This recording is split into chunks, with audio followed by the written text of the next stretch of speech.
Amis auditeurs, nous retrouvons le père Biagio Virgiti, prêtre corse incardiné à Madagascar et actuellement à la paroisse Bonne Nouvelle à Paris, pour la parole de ce dimanche.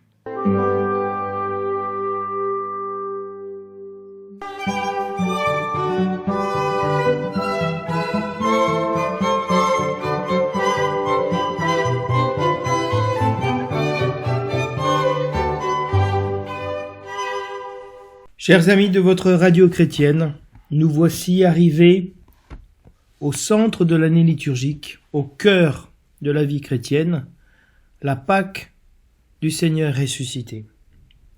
Nous allons maintenant proclamer les lectures du dimanche de Pâques. Nous ne commenterons pas les lectures de la veillée pascale cette année, nous le ferons une prochaine année, de manière à pouvoir rentrer dans le mystère de la nuit sainte, de la nuit de la résurrection. Commençons sans plus tarder par l'évangile de Jean. Le premier jour de la semaine, Marie-Madeleine se rend au tombeau de grand matin. C'était encore les ténèbres. Elle s'aperçoit que la pierre a été enlevée du tombeau. Elle court donc trouver Simon-Pierre et l'autre disciple, celui que Jésus aimait, et elle leur dit: On a enlevé le Seigneur de son tombeau, et nous ne savons pas où on l'a déposé.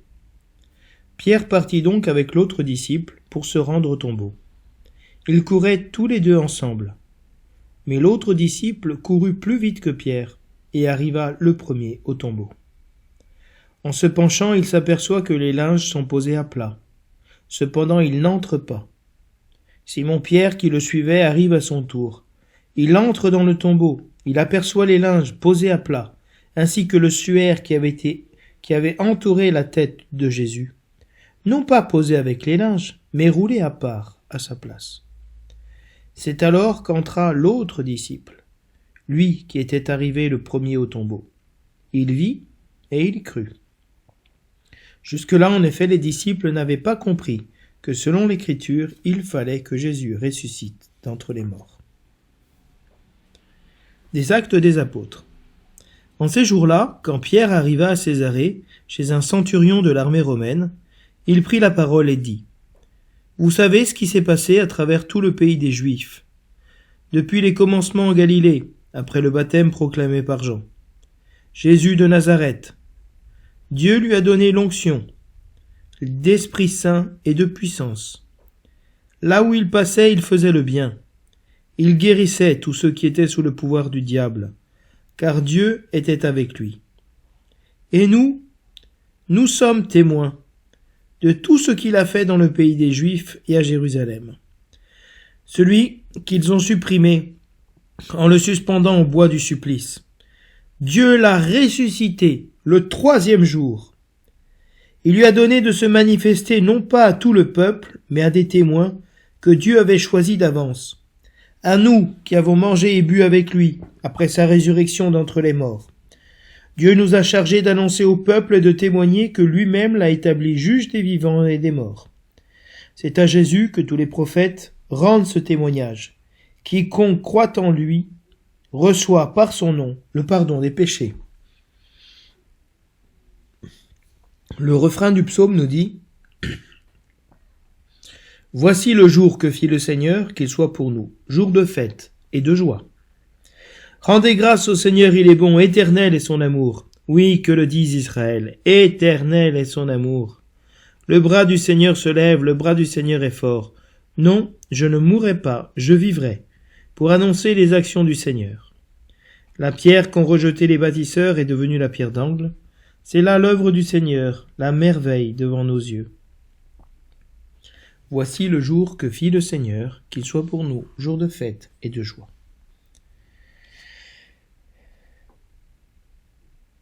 De la lettre de saint Paul apôtre aux Colossiens. Frères, si vous êtes ressuscités avec le Christ, recherchez les réalités d'en haut. C'est là qu'est le Christ, assis à la droite de Dieu. Pensez aux réalités d'en haut, non à celles de la terre. En effet, vous êtes passés par la mort, et votre vie reste cachée avec le Christ en Dieu. Quand paraîtra le Christ, votre vie, alors vous aussi, vous paraîtrez avec lui dans la gloire. Et en ce jour, l'Église proclame la séquence de Pâques. À la victime pascale, chrétiens, offrez le sacrifice de louange. L'agneau a racheté les brebis, le Christ innocent a réconcilié l'homme pécheur avec le Père. La mort et la vie s'affrontèrent en un duel prodigieux. Le maître de la vie mourut, vivant, il règne. Dis-nous, Marie-Madeleine, qu'as-tu vu en chemin? J'ai vu le sépulcre du Christ vivant, j'ai vu la gloire du ressuscité. J'ai vu les anges, ses témoins, le suaire et ses vêtements. Le Christ, mon espérance, est ressuscité. Il vous précédera en Galilée. Nous le savons, le Christ est vraiment ressuscité des morts. Roi victorieux, prends-nous tous en pitié. Amen. Je vous demande pardon tout d'abord si cette émission sera un peu plus brève que les autres, mais avec la semaine sainte et le dimanche des rameaux, je n'ai pas eu beaucoup de temps pour pouvoir me préparer convenablement pour vous faire entrer dans ce mystère de Pâques.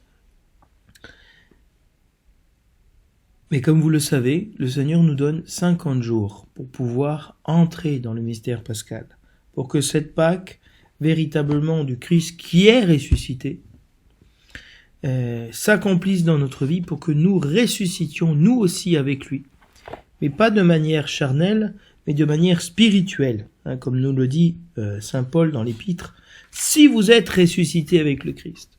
Il le parle, il dit ça aux chrétiens de Colosse qui sont vivants. Et donc il parle d'une résurrection des vivants, résurrection de l'esprit, de l'âme. Pour ça, je voudrais commencer ce commentaire en vous lisant la bénédiction solennelle de la veillée pascale qui s'achève, qui a terminé la nuit avec toutes les paroles sur la résurrection, sur la création, sur la foi d'Abraham, sur le passage de la mer Rouge. Et voilà ce que dit la bénédiction solennelle. Que Dieu Tout-Puissant vous bénisse, en ce jour où nous célébrons la solennité de Pâques, et dans sa bonté, qu'il vous protège des assauts du péché.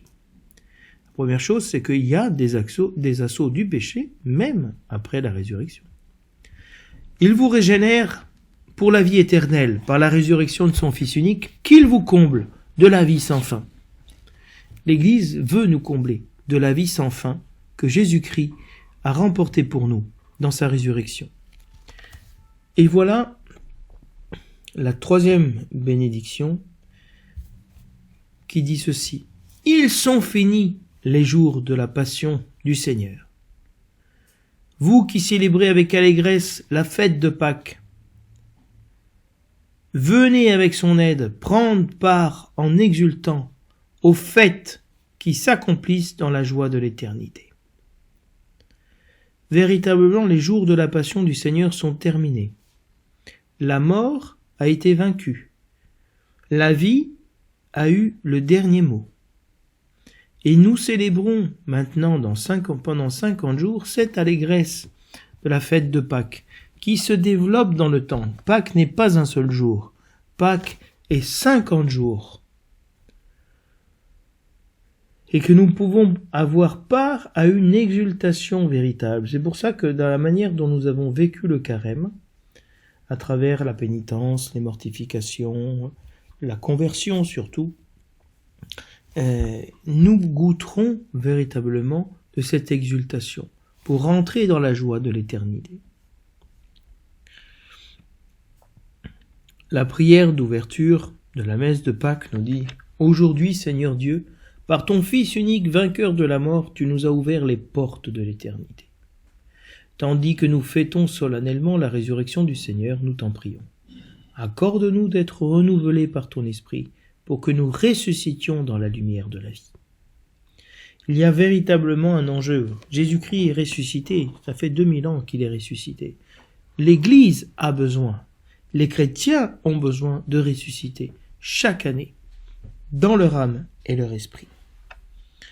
Et dans cette messe du jour de Pâques, nous avons cet évangile magnifique de Saint Jean où Marie-Madeleine, le premier jour de la semaine, se rend au tombeau. Le premier jour de la semaine, c'est le dimanche, parce que pour les Juifs, le sabbat, le samedi, est le 7e jour. Donc le premier jour de la semaine, pour les Juifs, c'est le dimanche. Donc vous voyez que Jésus-Christ est ressuscité le premier jour de la semaine, c'est-à-dire le dimanche, à l'aube du premier jour. Alors que c'était encore les ténèbres, Marie-Madeleine se rend au tombeau. Et nous allons voir comment, si vous voulez, dans ce récit, Saint Jean veut nous révéler quelque chose, que nous découvrions ce qui s'est passé, quelque chose qui dépasse l'entendement, qui dépasse notre connaissance, et qui, pour cela, a besoin de nous être révélé. Parce que personne n'a vu l'heure où le Christ est ressuscité. Personne n'a vu le Christ ressuscité au moment où il ressuscite, je veux dire. Et tout le monde l'a vu ressusciter, plus de 500 hommes à la fois. Il est apparu à Pierre, à Paul aussi, à tous les apôtres, il est apparu. Mais le moment où le Jésus-Christ ressuscite, c'est un moment intime qu'il y a entre lui et le Père. Et Marie-Madeleine s'aperçoit que la pierre a été enlevée du tombeau. Vous savez que les tombeaux juifs étaient d'énormes pierres rondes, donc qui étaient posées sur la cavité de la roche, et qu'il fallait rouler pour pouvoir ouvrir et fermer. Mais le but, c'était pas une porte qui s'ouvre tous les jours. On la glisse pour entrer le mort et après on ferme, c'est terminé. Et donc, cette pierre qui est censée ne jamais bouger, a bougé. Quelqu'un a roulé la pierre. Et alors elle se rend compte qu'il y a quelque chose qui la dépasse. Elle se rend compte qu'il y a un événement qui n'est pas normal. Et elle va tout de suite informer les apôtres.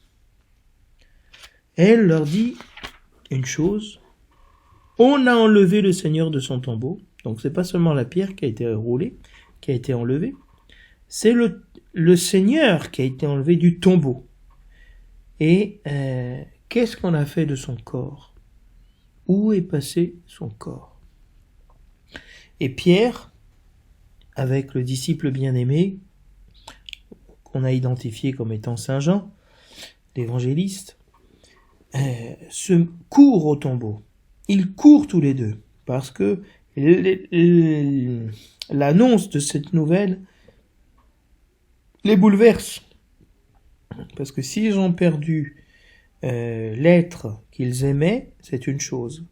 Mais si on leur a enlevé même la présence de ce corps, ça veut dire qu'ils n'ont plus de lieu où pouvoir se recueillir et prier. Et le disciple qui est plus jeune que Pierre arrive au tombeau. Mais il n'entre pas. Il s'aperçoit que les linges ont été posés à plat. C'est-à-dire que, voilà, il y a eu quelque chose qui s'est passé. Normalement, si on avait volé le corps du Seigneur, on aurait pris le corps avec les bandelettes. On aurait volé le corps emmailloté. On n'aurait pas pris le soin de laisser les bandelettes. Si les bandelettes ont été laissées et ont été pliées, c'est quelque chose d'autre qui s'est passé. Donc vous comprenez, même Marie-Madeleine, elle se rend compte qu'il y a quelque chose de pas normal.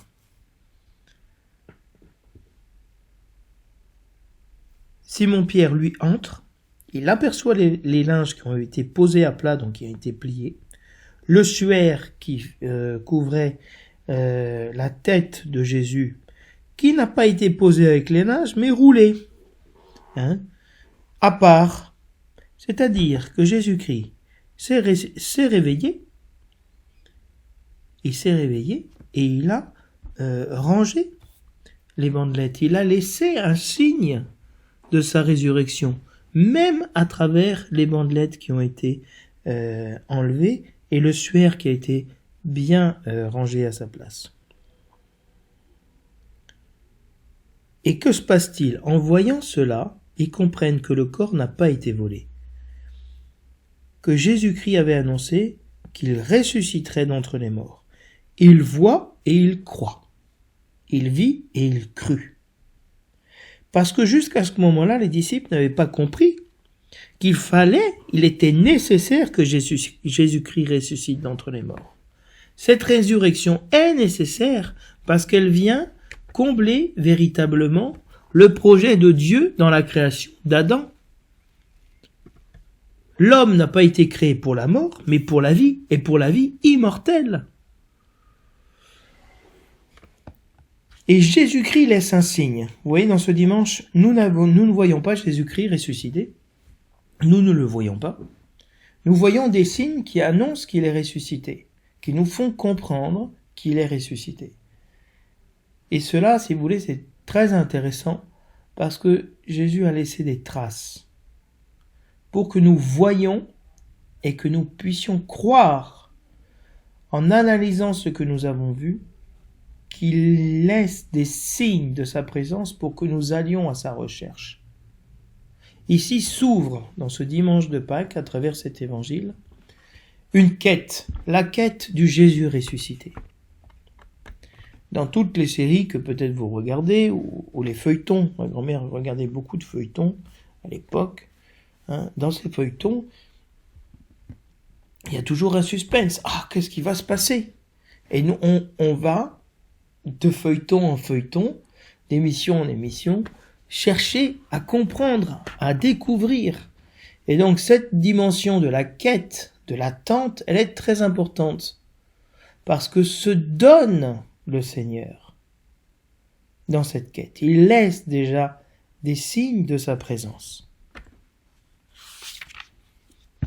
Dans les Actes des Apôtres que nous avons proclamés, Saint Pierre se trouve à Césarée,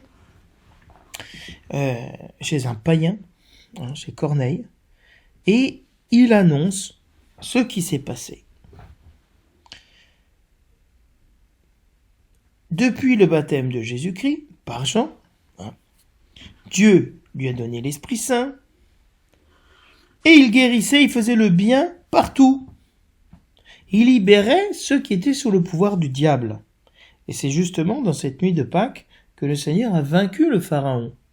Il a jeté à la mer cheval et cavalier. Il a vaincu le diable qui est resté cloué sur la croix, impuissant. Et ce Christ a été cloué au bois du supplice. Mais qu'a fait Dieu? Il l'a ressuscité. Il lui a donné de se manifester à ceux qu'il avait choisis d'avance. Et si Dieu nous a appelés dans l'Église à travers le baptême, c'est parce qu'il voudrait se manifester à nous, parce qu'il nous a choisis pour se manifester à nous, pour que nous le portions au monde. Et quelle est la mission de l'Église? Annoncer que Jésus-Christ est le Kyrios, le Seigneur des vivants et des morts. Et que croire en lui nous permet de recevoir le pardon des péchés. Qu'est-ce que c'est le pardon des péchés? C'est passer de la mort à la vie, de la tristesse à la joie, de l'ignorance du péché à la connaissance de la foi. Et donc, dans ce récit, Pierre dit, nous avons mangé et nous avons bu avec Jésus après sa résurrection d'entre les morts. C'est-à-dire, il n'est pas parti, il est resté avec nous. Et il nous donne à nous d'annoncer. Voilà la mission de l'Église. Voilà ce que font Pierre et Jean au tombeau avec Marie-Madeleine. Ils voient, ils croient et ils annoncent, ils transmettent cette nouvelle, cette expérience.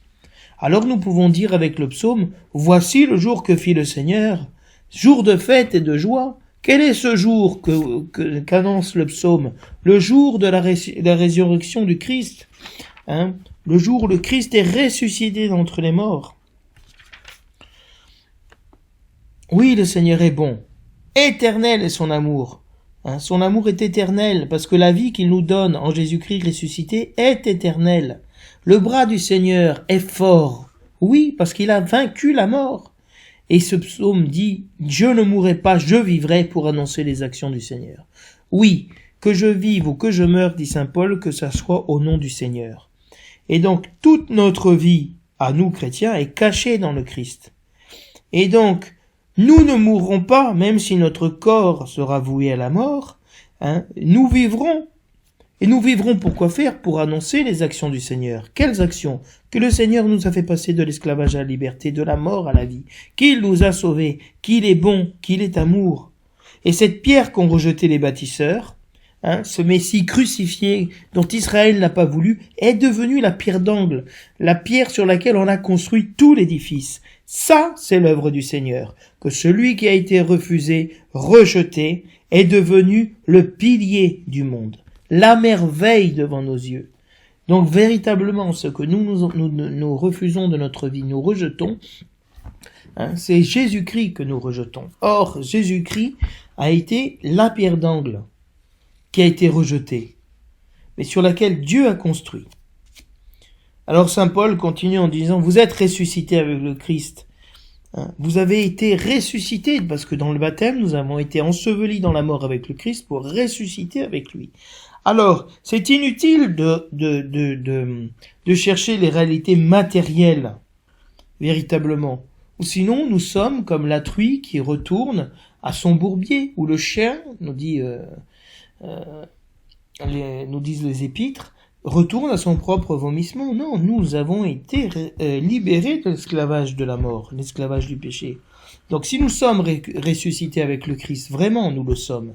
Mais si nous le sommes vraiment, vivons en ressuscité. Abandonnons les œuvres de la chair, abandonnons cet attachement maladif à la réalité terrestre. Saint Paul nous dit, mourir est de loin préférable, parce que c'est être avec le Seigneur. Et c'est très attristant de voir des personnes qui vieillissent, qui prennent de l'âge et qui restent attachées à ce monde. Et qui disent que le Seigneur vienne me chercher le plus tard possible. Non. Le vrai, ça veut dire, si nous disons ça, c'est que notre désir n'est pas d'être avec le Seigneur et d'être attaché à ce monde qui passe. Non, ce que Dieu veut nous donner est beaucoup plus grand. Pensez aux réalités d'en haut, non à celles de la terre. C'est pour ça que, si vous voulez, les chrétiens vivent détachés des biens terrestres et de l'argent, profondément. Parce que ils s'attachent aux réalités d'en haut, qui sont la foi, qui sont la communion, qui est les mystères de Dieu, qui sont les mystères de Dieu. Vous êtes passés de la mort à la vie. Et votre vie est cachée dans le Christ. C'est vrai que, si nous vivons centrés sur les réalités d'en haut, le Seigneur nous donne de participer à ses souffrances pour pouvoir justement sauver le monde. Et donc notre vie est cachée en Dieu, parce que ce que nous faisons, personne ne le voit. Quand tu pries, nous prions tout seuls dans notre chambre, ou que nous offrons des souffrances pour le salut du monde, personne ne le voit. Et le Seigneur, cette vie, elle est cachée en Dieu. Dans un couple, la chose la plus belle, c'est l'intimité. Personne ne sait ce qui se passe dans l'intimité, ce qui se dit sous l'oreiller, l'amour qu'un époux a pour son épouse et une épouse pour son époux, la tendresse de ses mots, de ses gestes. Eh bien cela, Dieu voudrait que nous l'ayons avec son Fils Jésus-Christ. Parce que quand paraîtra Jésus-Christ, qui est notre vie, alors nous aussi nous paraîtrons dans la gloire. L'enjeu de cette vie cachée avec le Christ, c'est qu'elle soit révélée dans la gloire. C'est pour ça que c'est très intéressant ce que dit la séquence sur la victime pascale, Jésus-Christ, la victime pascale, auquel nous offrons aujourd'hui le sacrifice de louange, l'Eucharistie. Parce que l'agneau a été immolé, il a racheté les brebis. Le Christ innocent a réconcilié les coupables. Parce qu'il y a eu un combat prodigieux, un duel prodigieux, entre la mort et la vie qui se sont affrontés. Qui a gagné? Le maître de la vie. Il a gagné en mourant. Incroyable. Vous voyez cette dimension des paradoxes, hein? Le maître, l'auteur de la vie, est mort. Et en mourant, lui qui a été affronté, lui qui est la vie, il a été affronté par la mort, il est mort. Et aujourd'hui, il règne. Il est vivant, il a vaincu la mort par sa mort. Et dis-nous, Marie-Madeleine, qu'as-tu vu dans le chemin? Et c'est, si vous voulez, cette séquence qui est du Moyen-Âge, qui est du Xe siècle, hein, mais qui est profondément biblique et enracinée dans la tradition des pères de l'Église, nous dit, mais qu'est-ce que tu as vu dans le chemin? Et elle témoigne, j'ai vu le sépulcre du Christ, j'ai vu le sépulcre du Christ vivant, j'ai vu la gloire du ressuscité, les anges, ses témoins, le suaire, les vêtements. C'est-à-dire, j'ai vu les signes qui manifestent qu'il est vraiment ressuscité. Et elle nous dit, le Christ, mon espérance, celui dans lequel j'ai mis mon espoir, est ressuscité. Et il nous précède en Galilée. Hein? Et l'Assemblée répond, oui, nous le savons, nous le croyons, le Christ est vraiment ressuscité. Hein? Cette proclamation de foi, je crois que Jésus-Christ est ressuscité. Oui, vraiment, le Seigneur est ressuscité pour notre salut, pour notre justification. C'est lui le roi victorieux, hein, qui a vaincu la mort.